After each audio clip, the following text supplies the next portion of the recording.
অনেক বছর আগের কথা। এই স্কুলেই আঁকা শেখাতো অলিভার। আমি ক্যামেরা হাতে ঘুরতে ঘুরতে এই স্কুলটায় ঢুকে পড়েছিলাম।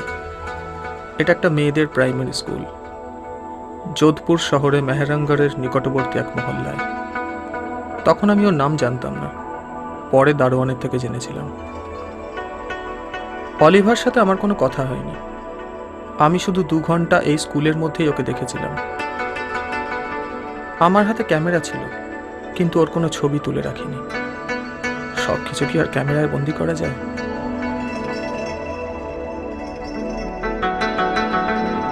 অলিভার মধ্যে একটা অদ্ভুত সৌন্দর্য লক্ষ্য করেছিলাম।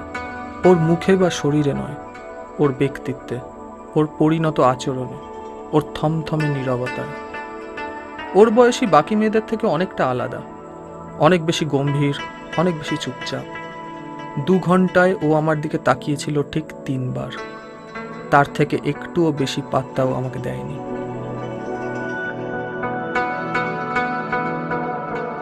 এত বছর পর আবার যখন স্কুলটায় ঢুকলাম, দেখলাম স্কুলটা বন্ধ।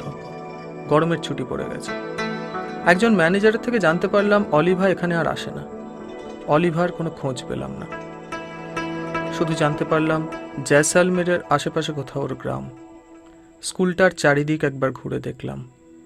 ব্যক্তিহীন নিস্তব্ধতার মধ্যে অলিভাকে খুঁজলাম, পেলাম না।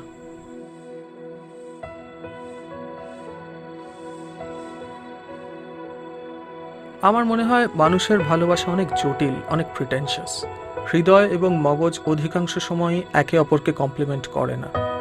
হৃদয় ও মগজের দ্বন্দ্বের মাঝে আমাদের নশ্বর দোদুল্যমান জীবনটা নেহাতি একটা গোবেচারা দ্বিধাগ্রস্ত অস্তিত্ব।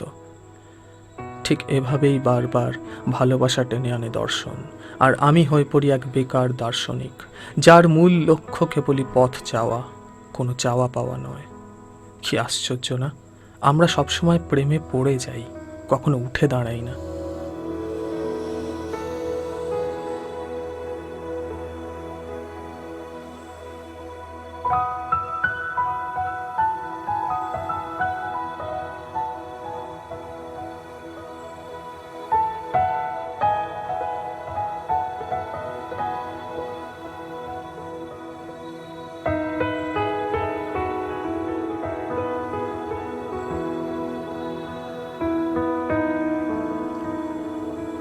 অলিভাকে খুঁজে পাওয়ার আশা আমার ছিল না, তবু জয়সালমেরে চলে এলাম। মরুভূমি, সোনার কেল্লা আর ইয়েলো স্যান্ডস্টোনে অলিভার স্মৃতিকে মিশিয়ে ফেলার চেষ্টা করলাম। রুক্ষ মরুভূমিকে প্রাণবন্ত জীবন্ত করে তোলার এক ব্যর্থ অভিপ্রায়, এক অচেনা মানুষের চেনা স্মৃতিকে ফুটিয়ে তোলার ব্যাকুলতায় এদিক ওদিক ঘুরে দেখলাম। সোনার কেল্লার ঐতিহাসিক পাথরে বা 200 বছরের পরিত্যক্ত কুলধারায় অলিভার আবেগহীন চাহনিকে একটা বিলুপ্ত প্রেক্ষাপট দেওয়ার চেষ্টা করলাম।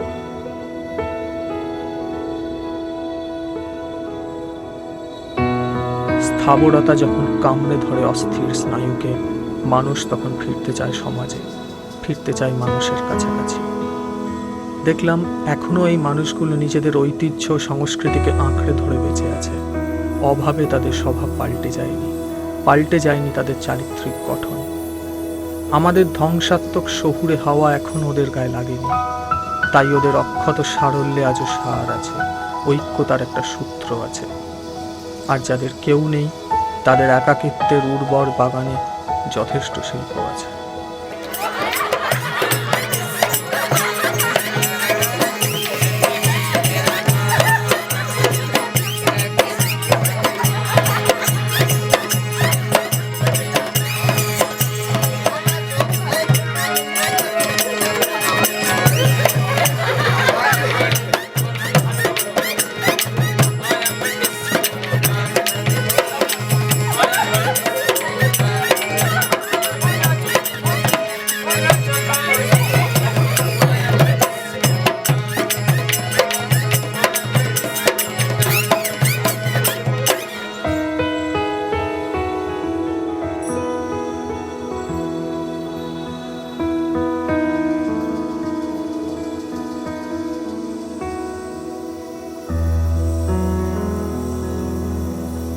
মরুভূমির রুক্ষ ললাটে আজ নৈরাশ্যের ছাপ, সে নৈরাশ্যে অবগুণ্ঠিত অলিভার মুখ। অলিভাকে খুঁজে না পাওয়ার দুঃখের চেয়ে অলিভাকে খুঁজে বেড়ানোর সুখ অনেক বেশি। এই উত্তপ্ত মরুভূমির গহ্বরে অলিভার জন্য একটা কবিতা রেখে গেলাম। হয়তো ও আমার ভাষা বুঝবে না, কিন্তু ভাবটা তো বুঝবে। নিরঙ্কুশ ভাবনারা বালুঝড় হয়ে একদিন খুঁজে নেবে অলিভাকে। এটা প্রকৃতি বা আমার নয়, এটা কাব্যের দায়।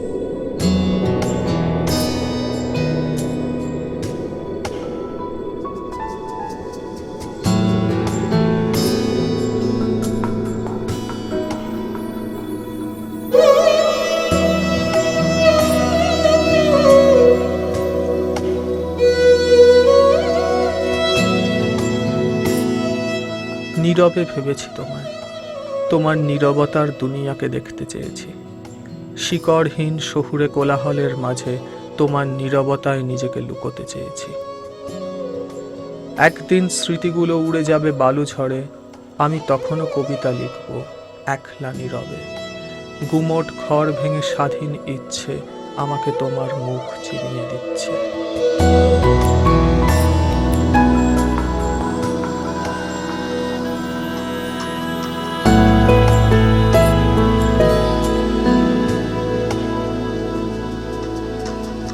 হয়তো একদিন তুমিও ভেসে যাবে কালের জোয়ারে, আমি সৈকতে বসে একা ঢেউগুলো দেখে যাব। যেদিন রুক্ষ বালির দেশে শ্রাবণে ভিজবে তুমি, হাওয়ায় তোমার মুখ সেদিন ঐকে যাবে।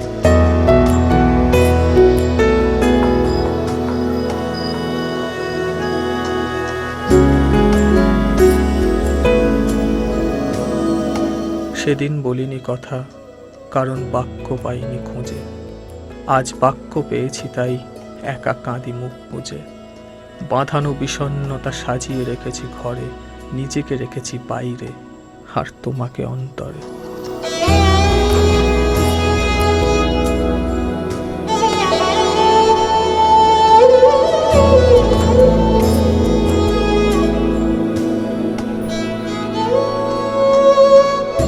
এই মূল্যহীন দুনিয়ায় অমূল্য ইচ্ছেরা তোমাকে খুঁজে নেবে এক ঘুমহীন রজনীতে। পরিযায়ী স্বপ্নরা ফিরবে আবার ঘরে, মিশবে অবসাদ প্লাবিত শনিতে।